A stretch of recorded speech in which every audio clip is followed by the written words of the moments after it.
സാധാരണഗതിയിലൊക്കെ തന്നെ ഗവർണറിന്റെ ഔദ്യോഗിക പ്രസംഗത്തിലൊക്കെയും തുടക്കത്തിൽ honourable chief minister of Kerala അല്ലെങ്കിൽ honourable chief minister Shri Pinarayi Vijayan അല്ലെങ്കിൽ മുഖ്യമന്ത്രി പിണറായി വിജയൻ എന്നൊക്കെ പറഞ്ഞുകൊണ്ടായിരിക്കും അദ്ദേഹം വേദിയിലുണ്ടെങ്കിൽ സാധാരണഗതിയിൽ പറയുക.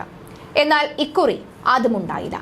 പിണറായി വിജയൻ എന്ന് മാത്രം പറഞ്ഞുകൊണ്ടായിരുന്നു അദ്ദേഹത്തിന്റെ പ്രസംഗം ആരംഭിച്ചത്. കഴിഞ്ഞ ദിവസം നിയമസഭയിൽ ചരിത്രം കുറിച്ച ഗവർണർ ഇവിടെയും അതേ രീതി തുടരുകയായിരുന്നു. പേരെടുത്ത് പിണറായി വിജയൻ എന്ന് പറഞ്ഞുകൊണ്ട് അദ്ദേഹത്തിന്റെ നയപ്രഖ്യാപനമായിരുന്നു അക്ഷരാർത്ഥത്തിൽ ഇന്ന് തിരുവനന്തപുരം സെൻട്രൽ സ്റ്റേഡിയത്തിൽ നടത്തിയത്.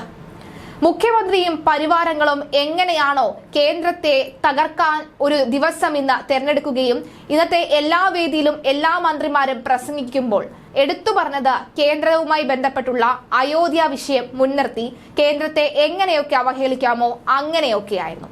എന്നാൽ പിണറായി വിജയന്റെ മുന്നിൽ തന്നെ ഗവർണർ അതിനുള്ള എല്ലാവരുടെയും കൂടിയുള്ള മറുപടി കൊടുക്കുകയായിരുന്നു. കേന്ദ്ര സർക്കാരിന്റെ നേട്ടങ്ങൾ എണ്ണിപ്പറഞ്ഞതായിരുന്നു ഗവർണർ ആരിഫ് മുഹമ്മദ് ഖാന്റെ റിപ്പബ്ലിക് ദിന പ്രസംഗം. സംസ്ഥാനതല റിപ്പബ്ലിക് ദിനാഘോഷത്തിന്റെ ഉദ്ഘാടനം തിരുവനന്തപുരം സെൻട്രൽ സ്റ്റേഡിയത്തിൽ പതാക ഉയർത്തി നിർവഹിച്ച ശേഷം സംസാരിക്കുമ്പോൾ അദ്ദേഹത്തിന്റെ നിലപാട് വ്യക്തമാക്കുകയായിരുന്നു. കേന്ദ്രത്തിലെ നരേന്ദ്രമോദി സർക്കാർ തങ്ങളുടെ നേട്ടങ്ങളായി അവതരിപ്പിക്കുന്ന പദ്ധതികളും അവകാശവാദങ്ങളും എടുത്തെടുത്തു പറഞ്ഞാണ് ഗവർണറുടെ പ്രസംഗം. ലോകമെമ്പാടുമുള്ള കേരളീയർ റിപ്പബ്ലിക് ദിനാശംസകൾ നേർന്ന മലയാളത്തിലായിരുന്നു ഗവർണർ പ്രസംഗം ആരംഭിച്ചത്. പ്രസംഗത്തിൽ മഹാകവി ജി ശങ്കരക്കുറുപ്പിന്റെ വരികൾ അദ്ദേഹം ഉദ്ധരിച്ചു. രവീന്ദ്രനാഥ് ടാഗോറിന്റെയും ഭഗവത്ഗീതയിലെയും വരികൾ ഗവർണറുടെ പ്രസംഗത്തിൽ കടന്നുവന്നു. അദ്ദേഹം പ്രസംഗം അവസാനിപ്പിച്ചതും മലയാളത്തിൽ തന്നെ.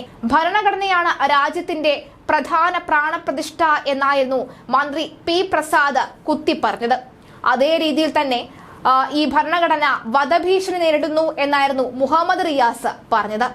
എന്നാൽ മുഖ്യമന്ത്രി പിണറായി വിജയനെ ഒരക്ഷരം പോലും എതിർ സംസാരിക്കാൻ ഉള്ള സ്പേസ് പോലും കൊടുക്കാതെ അല്ലെങ്കിൽ അവസരം പോലും കൊടുക്കാതെ കൃത്യമായ നിലപാട് വ്യക്തമാക്കുകയായിരുന്നു ഗവർണർ. ഇന്ന് പി പ്രസാദ് പറഞ്ഞത് ഇങ്ങനെ: അതിനു മുകളിൽ ഒരു പ്രതിഷ്ഠയ്ക്കും, അതായത് ഭരണഘടനയ്ക്ക് മുകളിൽ ഒരു പ്രതിഷ്ഠയ്ക്കും സ്ഥാനമില്ലെന്നായിരുന്നു. ആലപ്പുഴയിൽ നടത്തിയ റിപ്പബ്ലിക് ദിന പ്രസംഗത്തിലാണ് ഏറെ സവിശേഷതകളുള്ള ഒന്നാണ് ഇന്ത്യയുടെ ഭരണഘടന.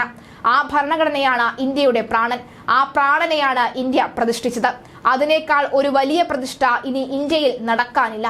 ഭരണഘടനയ്ക്ക് അപ്പുറമുള്ള ഒന്നിനെയും നമുക്ക് പ്രതിഷ്ഠിക്കാൻ കഴിയില്ല എന്നായിരുന്നു. മണിപ്പൂർ ഇപ്പോഴും നമ്മുടെ മുന്നിൽ ഒരു പ്രധാന പ്രശ്നമായി ഉയർന്നു നിൽക്കുന്നു. 8 മാസത്തിലധികമായി അന്തസ്സാർന്ന ജീവിതം നയിക്കാൻ കഴിയാത്ത ഒരു ജനതയുണ്ട് എന്നതും ഭീതി ഉള്ളിൽ ചേർത്ത് വെച്ചായിരുന്നു.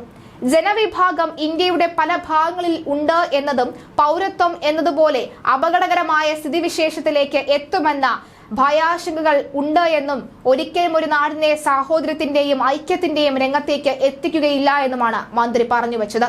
ഈ അവസരത്തിൽ നാം ഭരണഘടനയെ ചേർത്ത് നിർത്തേണ്ടത് അത്യാവശ്യമാണെന്നും പറയുന്നു. ഭരണഘടനയെ സംരക്ഷിക്കുക എന്നത് ഓരോ ഭാരതീയന്റെയും കടമയാണെന്നും മന്ത്രി പ്രസാദ് പറഞ്ഞു.